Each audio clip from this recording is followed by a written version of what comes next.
Harm OCD Recovery Plan Part 2. So we just went over what is OCD, what is harm OCD, what are some common fears about harm OCD, and what are some of the what are some ways that we can kind of like break it down and take it to court? Let's rationalize. Let's be realistic here. What does this mean? Going over that really fast. It's like you always have control over your actions.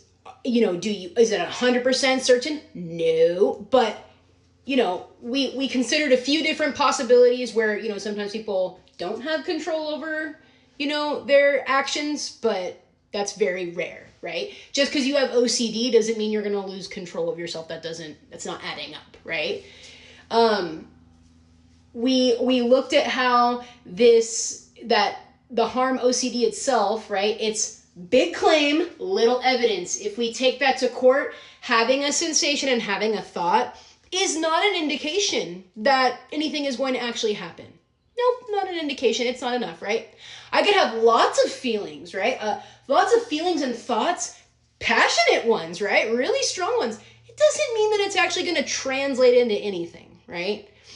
And so that's what's happened with harm OCD. Now, all the things that we mentioned in part 1, can your harm OCD try to argue with it? Of course it's going to.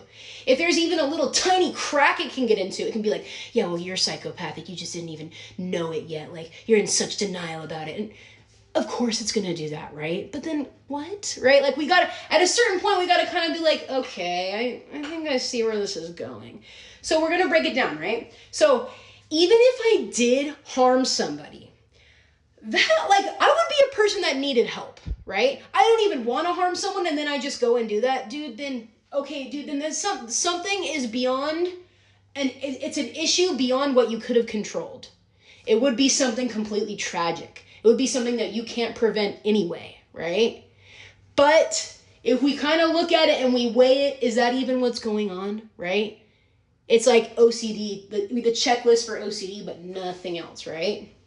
Okay, so it's like this. Even if that did happen, similar things have happened to people. So people have made mistakes. People have accidentally harmed someone. People have intended to harm someone and regretted it after, right?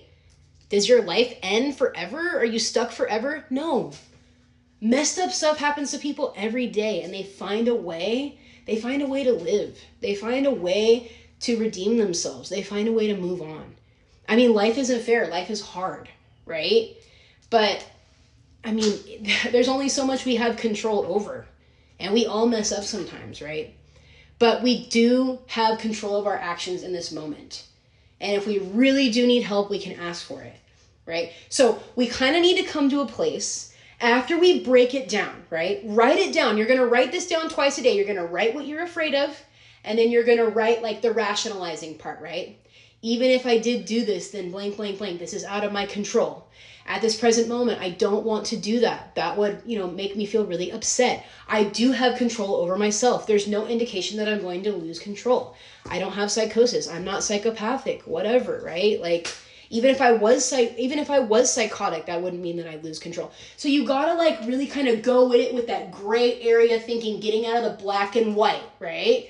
Remember, OCD takes one single possibility in time and zooms in on it at 1,000% zoomed in, right?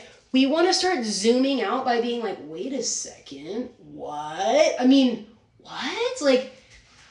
What? That doesn't add up, right? Well, I have OCD, so I get scared about stuff that's not going to happen, but, right? We got to kind of zoom out. Now, is that enough? No. This is when we're going to kind of use this training that we're doing with our prefrontal cortex. This always happens when I'm working with people with OCD.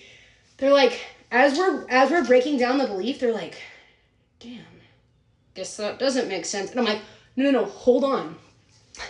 This isn't the problem. This is the problem. It's your amygdala. This is the thing that's like, life is scary. And it's like, this could happen, this could happen, this could happen. And whatever it can get you with is what you start to obsess about. That's the obsession part, right? And then we try to make it go away. Those are the compulsions. So that's what we want to stop doing, right? We need to be able to sit with the discomfort of when you get triggered, right? And move through it. Stop fighting it. Just It is a really scary thought to think that I might hurt someone or myself. Don't want to do that now. It would suck if for some reason that changed. But right now, I don't want to do that, and I have control over my actions, right? And it's going to try to fight with you. No, you don't have control, blah, blah, blah. It's never going to just take that. And then that's when you just got to go, okay, this is part of it. Yep, let it flare. And then you're going to kind of redirect your focus, right? We're going to be writing this out twice a day. We're going to write the fear, and then we're going to take it to court, right? We're going to be like, what? Right? We're going to kind of rationalize it and break it down. And then you're going to get hit with the trigger. You are going to get hit with the trigger. Maybe it's a thought that you had. Maybe it's you saw a knife or something like that. We're going to move through that trigger differently because we can't stop the trigger. But the training that we do here is going to help you move through the trigger differently, right? It's like, I was ready for this. Knew you were going to come back. And then it's like, yeah, like something terrible is going to happen. Like, you don't know it yet, but it's because of this, and this is who you really are, and this terrible thing's going to happen. We're like, I knew you'd say that, right? We got to move through it differently, right? Well, you know what? There's only so much that I can control, right? No, what you need to know is you need to prevent this. Prevent what, right? We need to just let that thing flare up. And then when you starve it and when you let it be, it's going to power down, right? Your thought, the trigger, whatever, whenever you get hit with that, that is your exposure, right? It's like, once it's on, that's when we got to practice it, right? Like, knew you'd be back. Hello, right? Let it do its little thing, the little images or the little, fear sensations or whatever. That's all part of it, right? And so we just allow it. We're just going to allow it. You're going to do this. And it's like, well, how do you know? You don't know what's going to happen next second. I don't know what's going to happen the next second. Yeah, but you're actually a bad person and you don't realize. What is a bad person? What is that?